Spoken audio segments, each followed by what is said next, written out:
ever since we were introduced to the Zou arc, we have actually gotten to learn that someone amongst the ally ranks is leaking information to Kaido and Co. It is obvious because how can we explain the fact that Jack was adamant that Raizo was on Zou? And by the way, how did Jack get to Zou if not using a Vivre card? So it therefore implies that someone must have given Jack Raizo's Vivre card. Given the situation at hand right now in Wano, there are many possible suspects, but of those suspects, I believe the one character that makes the most sense is none other than Kanjuro, and that is why in this video I'm going to be giving you guys reasons why I believe that Kanjuro is the traitor. First things first, we have to analyze a couple of aspects about this character and obviously tie them down to him leaking information to Kaido. The first thing about Kanjuro is that his character is that of one who is very cautious. Obviously, he was the one who suggested to Kinemon and Momonosuke that they should leave Dressrosa. I believe he is a very fearful guy, and obviously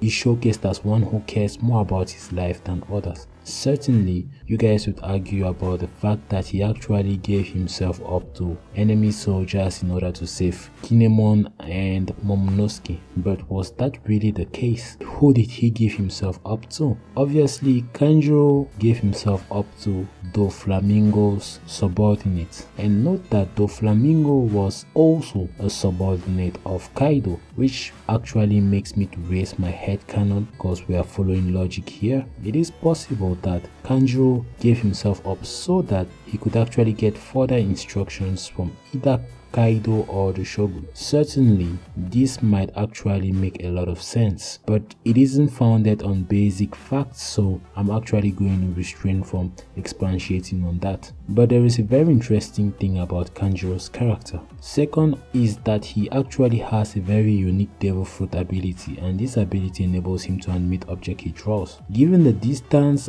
between Dressrosa and Zunisha at the beginning of the Dressrosa arc not being that long, it must make sense for him to also potentially have drawn an animal to deliver Raizo's Vivre card to Jack, explaining the reasons why Jack was adamant that Raizo was on Zou. Certainly, I believe in order to establish Kanjuro's links to Jack, one would have to actually try to understand why Jack was looking for Raizo. It is possible Raizo holds information that Jack really wants him to give him, or possibly Jack was just trying to eliminate a potential threat. Kanjuro's devil fruit ability in itself is one that actually made me question whether or not he is actually drawing some animals and sending information to the Shogun, because we cannot explain how the Shogun was able to actually easily get information that was held off or information that was just released within the short and brief meeting, which means that someone in that meeting was leaking information, and Kanjuro actually has a devil fruit ability that could enable him to do that, so that actually ties him down well to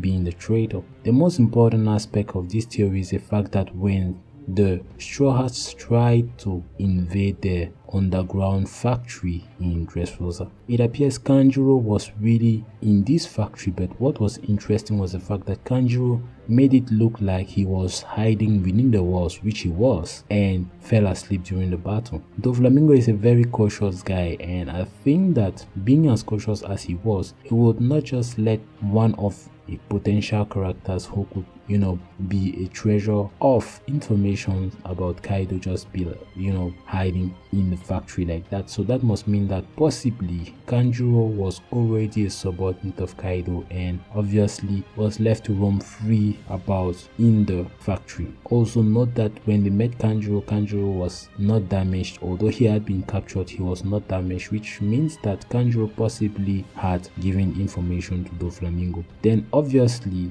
if you are following logic, we also have to analyze and talk about the fact that Kanjuro is one of the only scabbards we have never seen fight. The only thing we ever saw him do in Dressrosa was he used armament hacking and tried to stop the birdcage. So we have never actually seen him do a lot in the manga, and possibly because most of the subordinates of Kaido know him and would easily be able to identify him. So yeah, that's basically it for me, guys. I don't know whether these points made a lot of sense, but I think that they actually help you guys see my headcanon here. So please subscribe to the channel, please like the video, please share the video if you actually think it was worth it, and as always people, I'll see you guys real soon. Bye.